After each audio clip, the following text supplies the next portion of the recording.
안녕하세요. 여러분 미국 의사의 바이오 해킹에 오신 것을 환영합니다. 오늘 우리는 우리 몸의 중요한 친구, 관절에 대해 깊이 있게 이야기해 보려고 합니다. 특히 수술 없이도 관절을 보호하고 건강하게 관리할 수 있는 다양한 방법에 대해 자세히 알아볼 거예요. 혹시 계단을 오르내릴 때 무릎이 쑤시거나 아침에 일어나면 손가락이 뻣뻣하신 경험 있으신가요? 많은 사람들이 크고 작은 관절 문제로 일상생활에서 불편함을 느끼고 있습니다.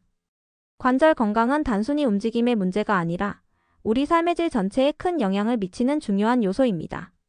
오늘 영상을 통해 여러분은 관절 건강의 중요성을 다시 한번 인식하고 건강한 관절을 유지하기 위한 실질적인 방법들을 얻어가실 수 있을 것입니다. 오늘 저와 함께 이야기를 나눌 특별한 손님을 모셨습니다. 미국 의사 바이오 해커님, 어서 오세요. 안녕하세요. 반갑습니다. 관절 건강에 대해 함께 이야기할 수 있어 기쁩니다.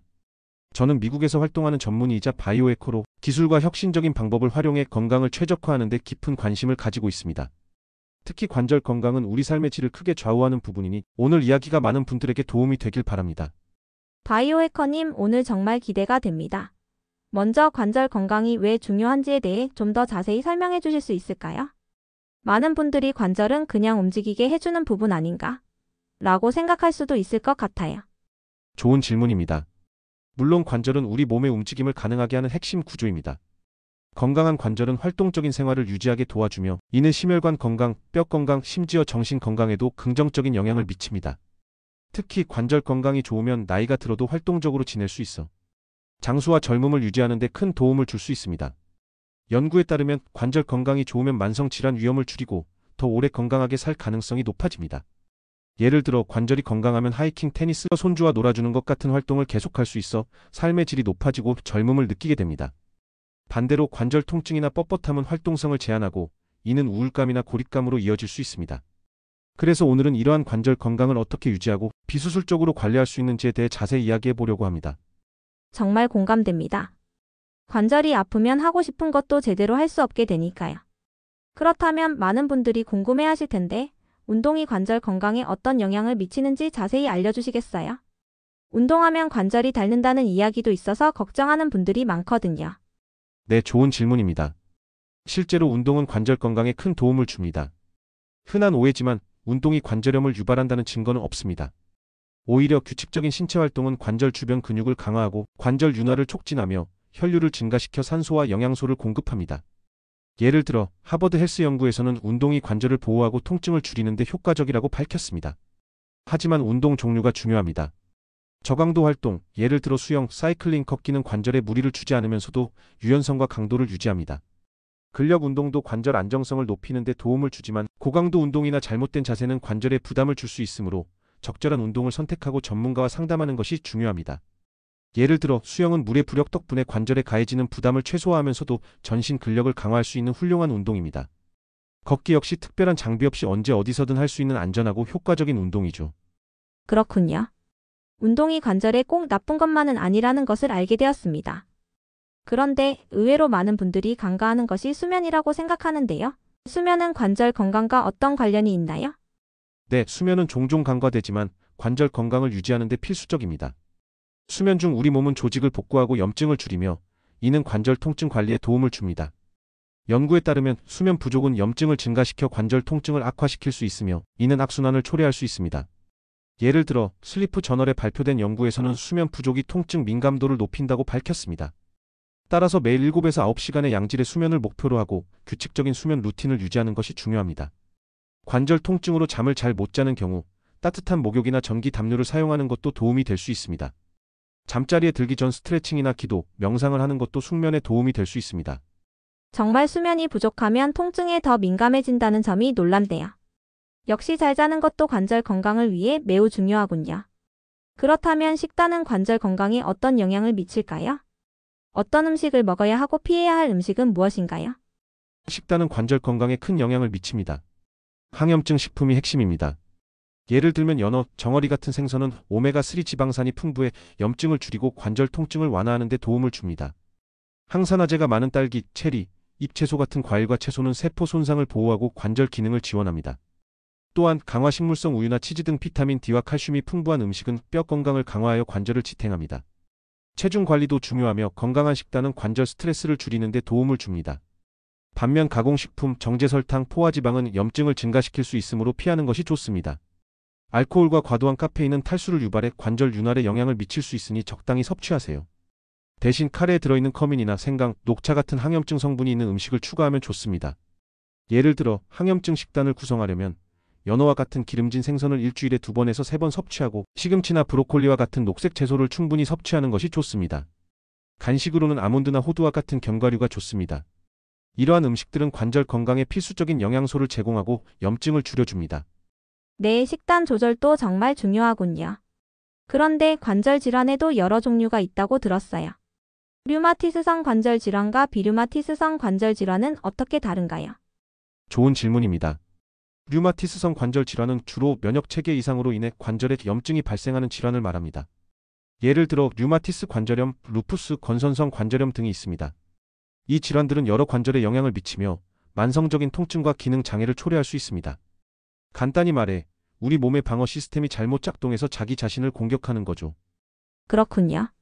면역 체계의 문제로 생기는 질환들이 류마티스성이군요. 그럼 비류마티스성 관절 질환은 어떤 것들이 있나요? 반면 비류마티스성 관절 질환은 주로 관절의 퇴행성 변화나 기계적 문제로 인해 발생합니다. 가장 대표적인 예가 퇴행성 관절염입니다.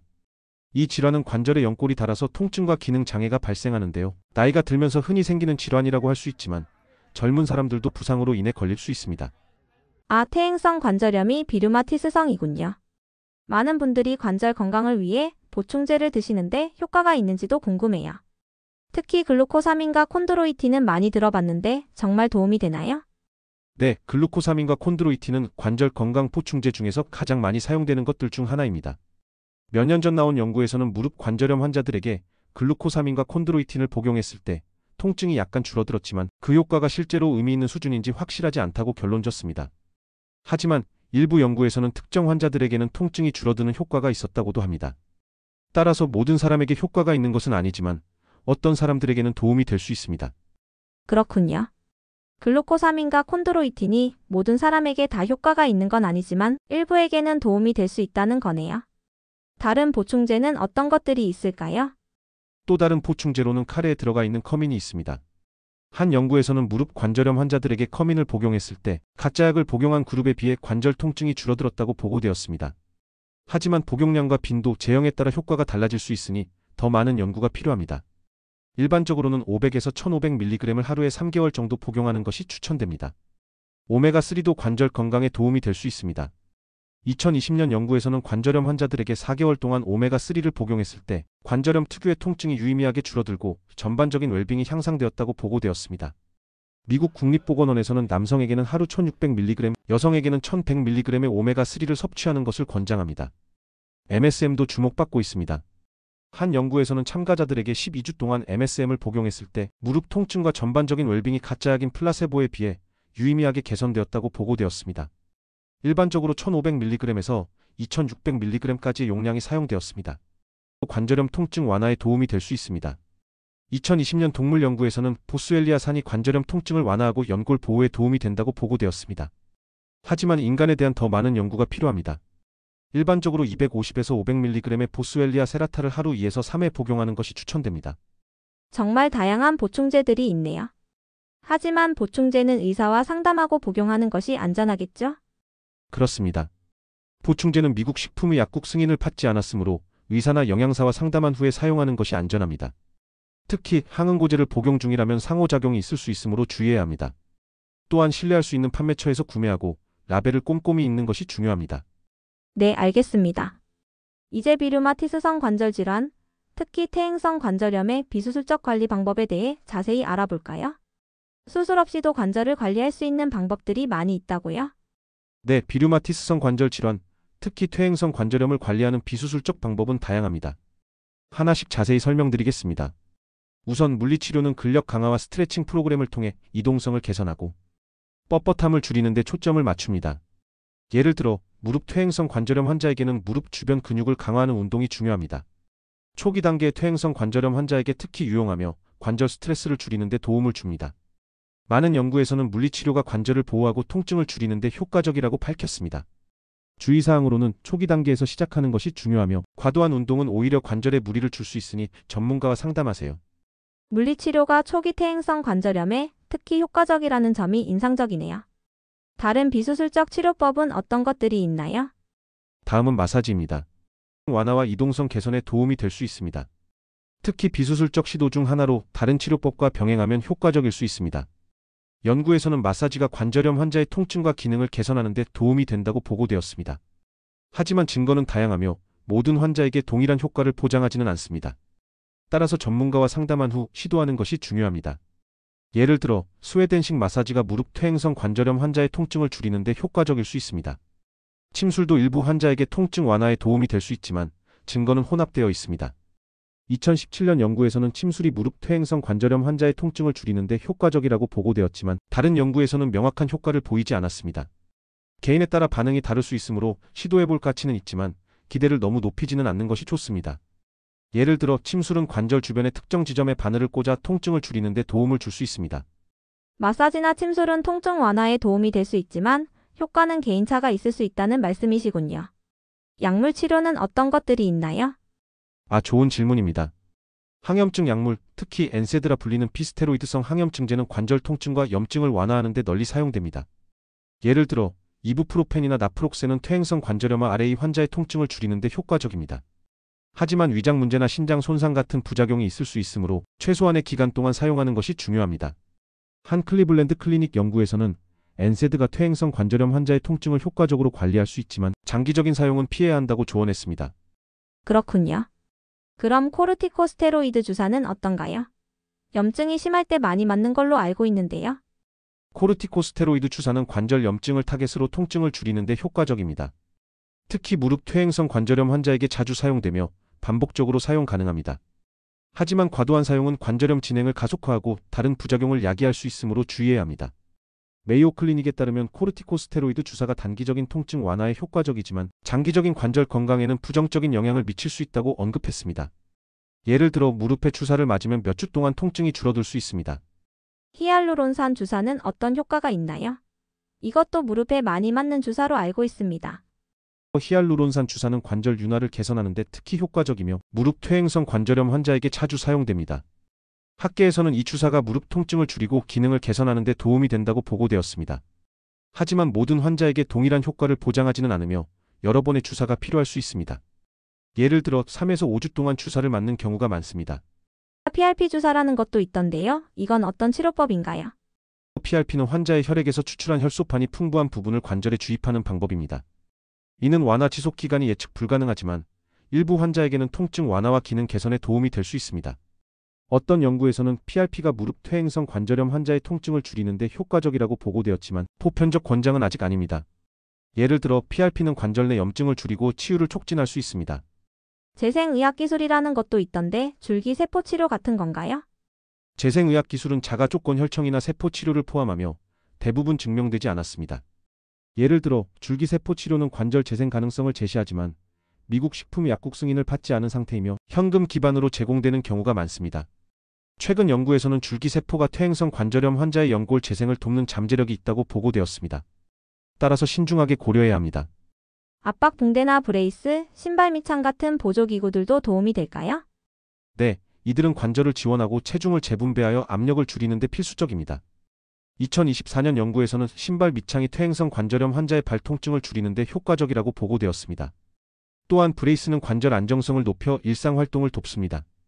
예를 들어 무릎 브레이스는 무릎 퇴행성 관절염 환자의 통증을 줄이는 데 도움이 됩니다. 활동 수정이라는 것도 있던데 이건 어떤 의미인가요? 활동 수정은 고강도 활동을 피하고 걷기, 수영 같은 저강도 활동을 선택하는 것을 의미합니다. 한 연구에서는 활동 수정이 퇴행성 관절염 환자의 관절 스트레스를 줄이고 장기적인 결과를 개선하는 데 도움이 된다고 보고되었습니다. 이는 특히 무릎과 엉덩이 퇴행성 관절염 환자에게 중요합니다. 체중 감량도 관절 건강에 큰 영향을 미치나요? 네, 체중 감량은 특히 무릎 퇴행성 관절염 환자에게 중요합니다.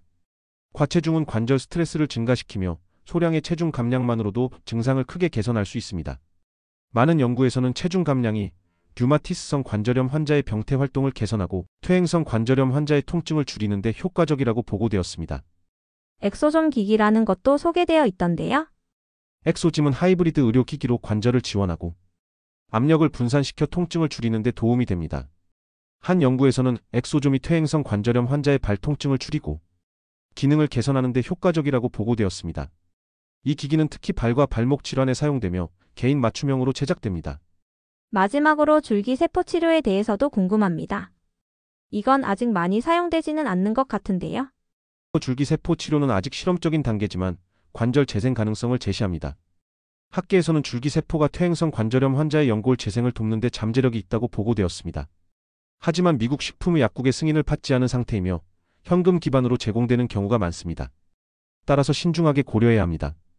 오늘 정말 많은 것을 배웠습니다.